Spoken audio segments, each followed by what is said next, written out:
I haven't touched a Sony camera in 3 years.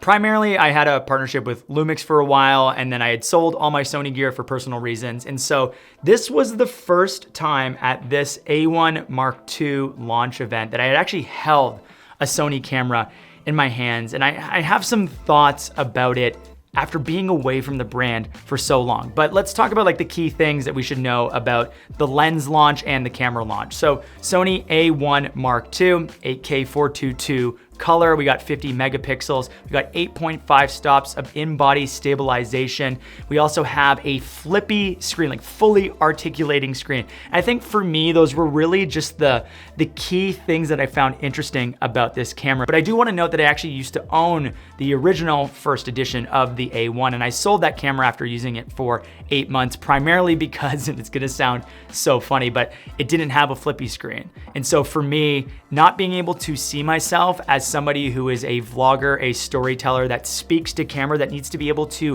frame up with me in the actual shot, was a deciding factor of that camera not being as usable for me. So I sold that camera, even though it had a lot of the things that I really wanted out of a camera at that time, because I'm a hybrid shooter. And I think a lot of people these days are hybrid shooters, and they want something that's really good at photos, but also something that shoots video. And so for me, I'm just gonna come out and say it. The Sony A1 Mark II really is the perfect camera, but it's kind of boring. And I know that's like a bit dramatic to say, but the reality is that I kind of look at the Sony A1 in the same way that I look at like a Model Y from Tesla.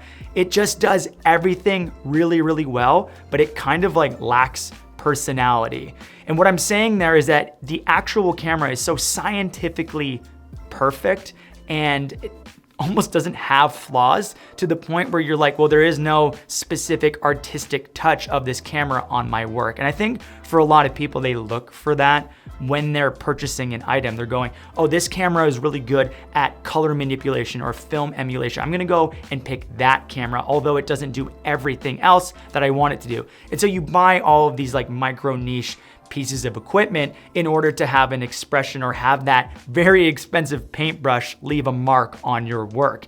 But the funny thing is that the A1 Mark II and the 28-70 F2 are so perfect, but it kind of lacks a bit of a spirit. You know, I imagine I've done a lot of research on cars recently, and when I think about owning like a vintage Porsche or even like one of the newer 911s, I go like, you buy that car for how it makes you feel, for the experience that it gives you.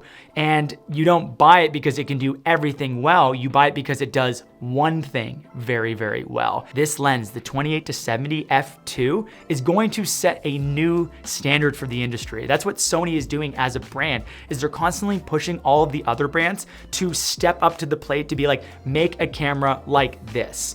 This is the new thing that everyone is interested in, and we're gonna do the impossible. We're gonna make a lens that we never thought could ever come out in this situation, but they went ahead and did it, and that's gonna make everyone else wake up to be able to do those things. But I think certain brands realize where their strengths are, and they lean into that. Whereas Sony, the main reason why everyone is gravitating towards it and why you see so many people shooting with these cameras is because they can do everything really, really well. And that's what this camera can do. At the end of the day, you're looking at about $10,000 for this camera body and this lens in order to have less equipment to carry with you. For me, I'm at a stage in my life where I actually want less so I can just go out and create. I think this is a camera lens and camera body that I wish I had at the starting of my career or as a working professional almost 8 years ago. Sony, you've made such an amazing product that I kind of find it boring to talk about because it's so